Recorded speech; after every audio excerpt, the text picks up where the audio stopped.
Good evening and welcome to Tastic Tuesdays. Sorry that I missed you all last week, but did have a bit of an emergency. So let's jump right into it tonight. Tonight, we're not going to take anything political. We're going to bring it a little closer to home. And given that it's Black History Month, Black people, let me talk directly to you.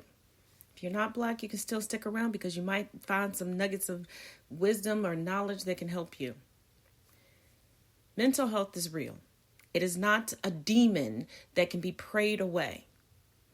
There is not enough holy water in the world for that to happen.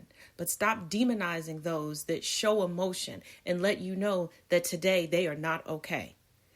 Do not weaponize mental health against someone as if because they got a diagnosis, because they cared enough to figure out what was going on internally with them. Do not weaponize it against them and act as if they're supposed to give up their independence and give up everything and put you in charge of their lives.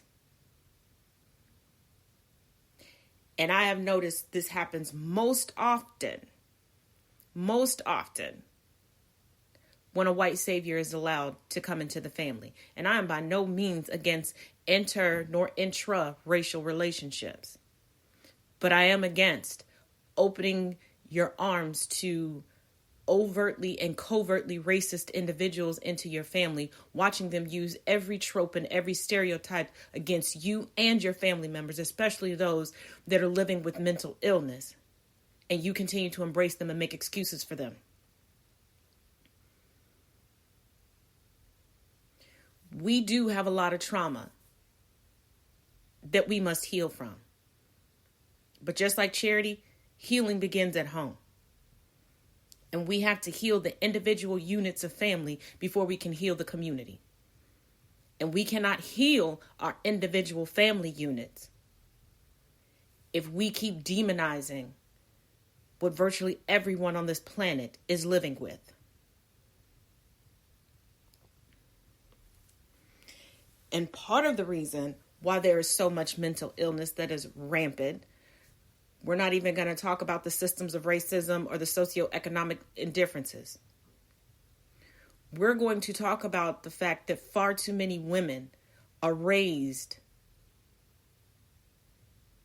in a manner that they are demonized by their own mothers, and that trickles down generation to generation to generation.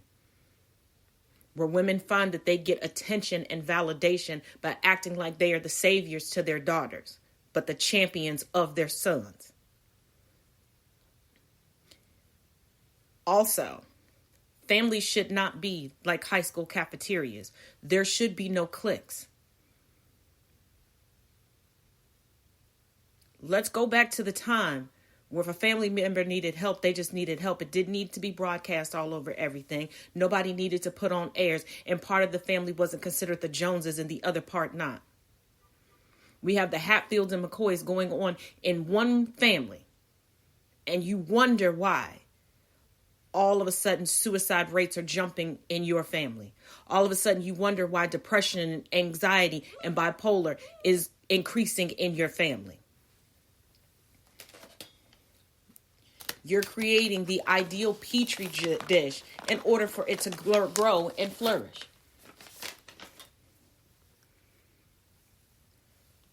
As I always say, you don't have to tell everybody your business, but you don't need to act as if nothing ever affects you. Walking around pretending to be a perfect Patty shows what to the next generation? Criticizing someone who does not hide their emotions and says, you know what, it's okay to be upset. It's okay to be hurt. That why demonize them? Because these younger generations are looking at the older generations. And their depression and their mental illness is stemming from that. Where they feel like they're going to lose their independence. They're going to be deemed insane. They're going to be ostracized like this person that they've watched you ostracize for doing nothing but living. Because they're not your favorite aunt, your favorite uncle, your favorite cousin, your favorite sibling.